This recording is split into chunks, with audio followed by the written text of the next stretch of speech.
Acho que os livros são uma das maneiras mais poderosas que existem de adquirir conhecimento.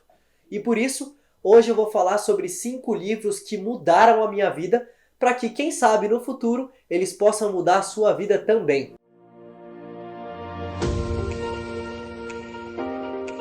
O primeiro livro sobre o qual eu vou falar hoje é o Fodeu Geral. Ele é da série, né, do mesmo autor ali, da Sutil Arte de Ligar o Foda-se. Eu li os dois, gostei bastante, mas eu gostei muito mais desse livro aqui.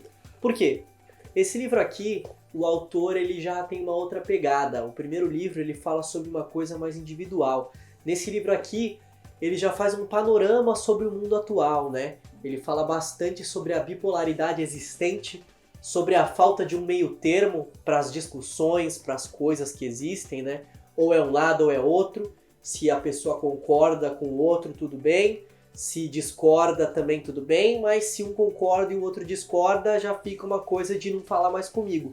E eu acho que a gente vê bastante isso no mundo, essa bipolaridade, e acho que é muito interessante o jeito que ele coloca. Ele é irônico, ele é engraçado, e ele fala bastante sobre razão e emoção. Ele começa o livro falando sobre o cérebro sensível, né, e o cérebro pensante, que ali são alusões, né, um jeito dele falar sobre razão e emoção, que é uma batalha que eu acho que todos nós temos. Eu tenho essa batalha desde que eu me conheço por gente, assim, tanto que eu tenho essa tatuagem aqui, que representa para mim isso, de razão e emoção.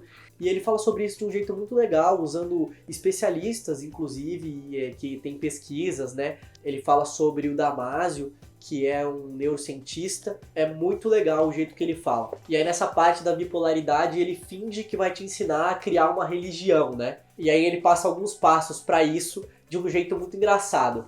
E aí tem um trecho também que ele fala sobre quando ele tentou mudar a opinião de alguém sobre alguma coisa. Ele estava na universidade e tinha um grupo de pessoas falando sobre uma coisa. Ele foi conversar com as pessoas, começou a discutir, foi embora e disse assim, naquele dia a gente só brigou e ninguém mudou a opinião de ninguém. Então esse livro me ajudou muito também nesse sentido de parar de entrar em discussões que não valiam a pena. Porque aquilo tá tão enraizado na pessoa, ou você não vai ter tempo para conversar calmamente com alguém sobre algo que vocês concordam ou discordam. E aí não adianta, vai só duas pessoas brigarem e ninguém vai mudar a opinião de ninguém. Então depois disso, eu já era uma pessoa que escutava mais do que falava. Depois que eu li esse livro, eu comecei a observar bem mais esse tipo de coisa. Parei de entrar em discussões desnecessárias que eu conseguia já ver de longe que não ia dar em nada. E focava nas discussões que valiam a pena, né? Que a gente podia ali discutir os pontos positivos e negativos dos argumentos de cada um. Então é um livro muito legal, ele é dinâmico, irônico, engraçado, como eu falei, e passa muitos ensinamentos. O segundo livro que eu vou falar hoje é o Quando Nietzsche Chorou. Eu gosto bastante desse livro. Eu sei que para as pessoas que realmente entendem de filosofia, esse livro aqui eu acho que causa um pouquinho de aversão nelas, né? Uma vez eu vi uma pessoa falar que passava alguns conceitos meio assim e tal. Eu não sou um super aprofundado em filosofia, eu diria mais que eu sou um entusiasta, eu gosto, vejo bastante do básico, mas eu nunca cheguei a me aprofundar muito. E esse foi um dos livros que me trouxe pro básico, né? Conta a história do Breuer, que é um médico que ele tem a vida assim, entre aspas, né, retratada perfeita. Ele tem família, tem a mulher dele, uma casa boa, um emprego que ele ganha bem, o consultório dele cheio de pacientes. E um dia chega esse paciente, que é o Nietzsche, que seria o personagem que representa o filósofo Nietzsche, né, que existiu na realidade. E ele começa a conversar e tudo mais, e aí vê o problema, e o Nietzsche começa a fazer provocações pro Breuer, né? Começa a perguntar coisas, e o Breuer vai ficando incomodado, e o Breuer vai pensando sobre aquelas coisas e vai percebendo que, na verdade, a vida perfeita dele não é tão perfeita assim. E eu gosto muito desse livro por 2 motivos. O primeiro é que ele passa sempre essa ideia de que a gente tem que se perguntar se a gente é realmente feliz com aquilo que a gente tem ou se a gente está só se enganando, né? Se a gente fica reprimindo aquilo e que no fundo a gente não tá tão feliz, mas a gente fica fingindo que tá feliz, né? E isso tem a ver também com o conforto, né? O Breuer, ele tava com a vida super confortável, só que ele não tava feliz. Então essa coisa também de que às vezes a gente fala que tá feliz porque a gente tá numa zona de conforto, mas que a gente tem que sim entrar numa zona de desconforto certas vezes para que a gente possa melhorar, evoluir e ser mais feliz, né? Claro que a zona de conforto ela é bem dolorosa no começo, mas ela vai melhorando. E o segundo ponto é que tem um trecho do livro que é sensacional, onde o Nietzsche pergunta para o Breuer se ele tivesse que viver a mesma vida que ele está vivendo inúmeras vezes, é essa a vida que ele gostaria de viver? Tipo, ele ia estar feliz, ele ia estar desesperado de pensar que ele teria que viver tudo que ele já viveu até ali inúmeras vezes? E esse é um questionamento muito, muito forte, mesmo. Então é um livro muito legal, além de tudo isso, tem outras situações que são muito emocionantes, e o final do livro é muito emocionante também. Eu não vou contar o que acontece para que você leia, mas o Breuer e o Nietzsche ficam bem amigos e o final é emocionante, assim. Então, esse livro aqui mudou a minha vida totalmente, de aproveitar os momentos e pensar sempre se eu não tô numa zona de conforto, e por isso que eu acho que eu tô feliz e tô enganando a mim mesmo. O terceiro livro que eu vou falar aqui que mudou a minha vida é esse, Cartas a um Jovem Poeta, do Rainer Maria Rilke. Conta a história do Sr. Capus, que é um aspirante a poeta, e aí ele consegue entrar em contato com o Rainer, que é um poeta já. E aí eles começam a conversar e o Capus pergunta pro Rainer: você acha que eu sou bom poeta? Você acha que eu tenho futuro? Você acha que eu devia investir nisso? E eles começam a trocar cartas. O livro ele é dividido em duas partes. Tem primeiro as cartas, que o Sr. Capus e o Rainer Maria Rilke trocam. E aí depois, na segunda parte do livro, você tem os poemas. Essa parte dos poemas eu li uma vez só, acho que duas, mas as cartas eu já li várias e várias vezes. Porque o Rainer, ele passa vários questionamentos para o Capus muito interessantes. Ele fala que só quem pode dar a resposta final de querer ser um poeta ou não é ele.